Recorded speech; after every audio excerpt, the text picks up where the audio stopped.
The Empire State Building was the tallest building in the world for decades, so tall that sunrise occurs about half hours earlier on top than at street level. It is beautiful, big enough to have its own zip code, and an exciting place to visit. Its fame draws tourists from every nation. Athletes are drawn to the challenge of reaching the 86th floor by racing up the 1576 steps during the annual run up event. The tower is also a hot spot for couples in love. Hopeful people choose the Empire State Building as the place to propose marriage. No wonder it is called the world's most famous office building. This iconic building has a lot to offer, and so did the man who created it.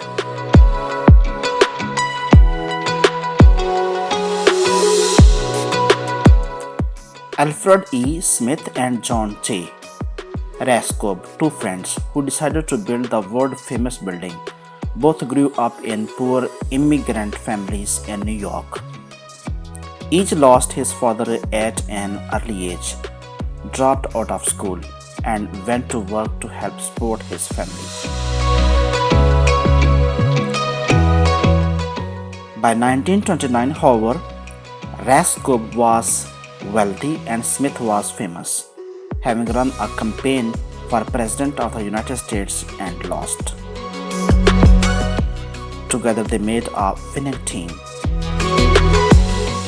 Raskob had friends who invested in the project, and Smith was a great talker who supplied the press with stories about every aspect of the building.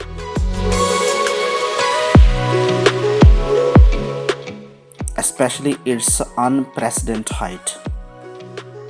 In 1929 and 1930, the competition among New York real estate moguls to erect the tallest skyscraper was heated.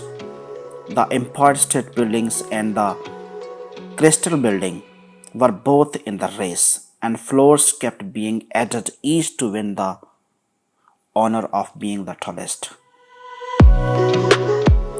When a surprise spire was added to the Chrysler Building in 1930, it became the tallest until the spire was added to the Empire State Building in 1931 and it won the race.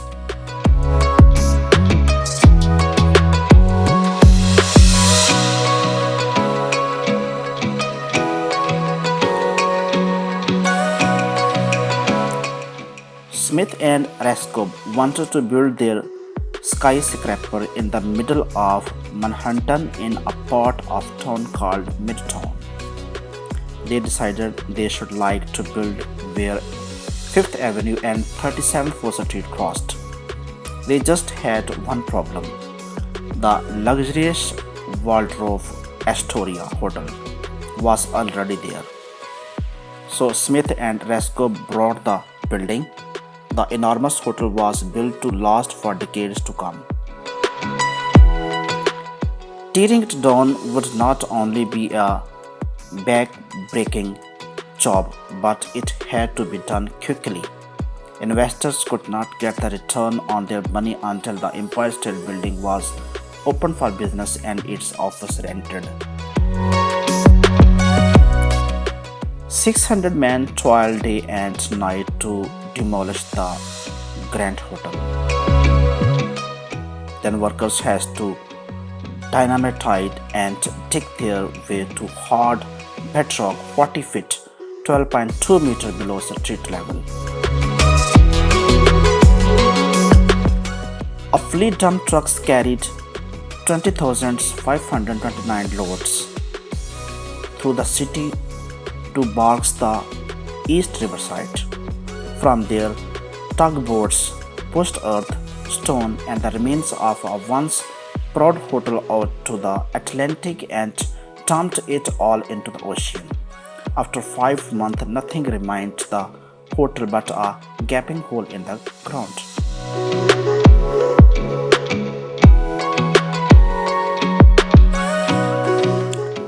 The race to build what would become the world's tallest skyscraper began on April 7, 1930. The first building supplies to arrive at the site where the giant steel columns and beams. At the bottom, where the weight is greatest, two 10 columns weighing in at 44 tons 39 meters each were set upright. The horizontal beams were riveted to the columns to form a strong grid of steel.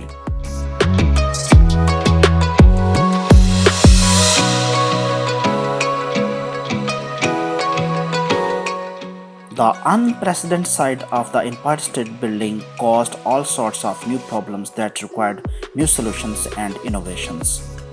Using cranes to lift supplies above crowded sidewalks was not only slow but also dangerous to pedestrians below. The solution was to use elevator cars from the demolished hotel to deliver supplies to the upper floors safely and quickly, an innovation used for construction to this day.